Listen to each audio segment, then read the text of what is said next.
నమస్తే. పశ్చిమాసియాలో ఉద్రిక్తతలు పరాకాష్ఠకు చేరాయి.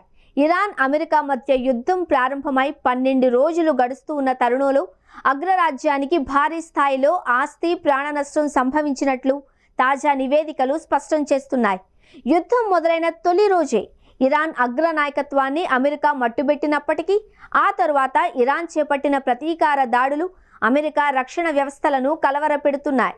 గడిచిన 12 రోజుల్లో ఇరాన్ జరిపిన ఎదురు దాడుల్లో 8 మంది అమెరికా సైనికులు ప్రాణాలు కోల్పోగా సుమారు 140 మంది తీవ్రంగా గాయపడ్డారు.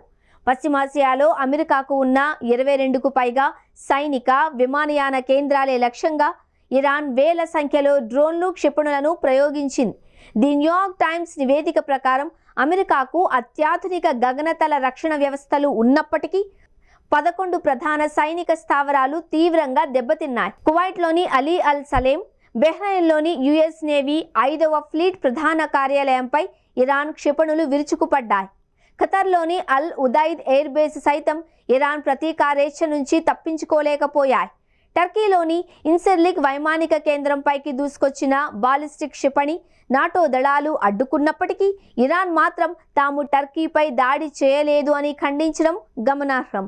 సైనిక కేంద్రాలే కాకుండా ఇరాన్ తన దాడులను అమెరికా రాయబార కార్యాలయాల వైపు మళ్లించింది. ఇజ్రాయెల్ సహా 6 దేశాలలోని అమెరికా ఎంబసీలపై డ్రోన్ దాడులు జరిగాయి.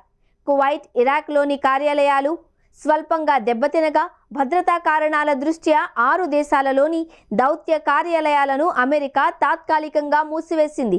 ఈ యుద్ధంలో అమెరికా 3 F-15 ఈ స్ట్రైక్ ఈగిల్ యుద్ధ విమానాలను కోల్పోయింది. అయితే ఇవి ఇరాన్ దాడుల్లో కాకుండా కువైట్ వాయుసేన చేసిన పొరపాటు వల్ల కూలిపోవడం గమనార్హం. ఇరాన్ విమానాలుగా భయపడి కువైట్ F-18 విమానాలు వీటిని పేల్చివేశాయి. వీటితో పాటు 11 MQ-9 రిపేర్ డ్రోన్లు కూడా ధ్వంసమయ్యాయి. ఒక్కో డ్రోన్ విలువ సుమారు 250 కోట్లు కావడం గమనార్హం. మరోవైపు సుమారు 22,000 కోట్ల విలువైన థాడ్ రక్షణ వ్యవస్థలోని రాడార్ కేంద్రాలను కూడా ఇరాన్ డ్రోన్లు విజయవంతంగా లక్ష్యం చేసుకున్నాయి. యుద్ధం కారణంగా అమెరికా ఖజానాపై పెను భారం పడుతోంది. పొలిటికో నివేదిక ప్రకారం అగ్రరాజ్యం ఈ యుద్ధం కోసం రోజుకు సుమారు $2 బిలియన్ అంటే అక్షరాల 17,000 కోట్లు ఖర్చు చేస్తోంది. కేవలం మొదటి వారంలోనే 51,000 కోట్లు ఖర్చు అయినట్లు అంచనా.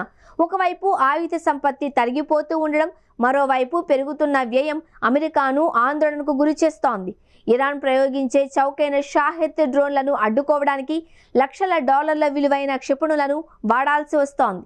ఈ నేపథ్యంలో గతంలో నిరాకరించిన ఉక్రెయిన్ యాంటీ డ్రోన్ టెక్నాలజీని ఇప్పుడు అమెరికా కోరుతూ ఉండడం గమనార్హం.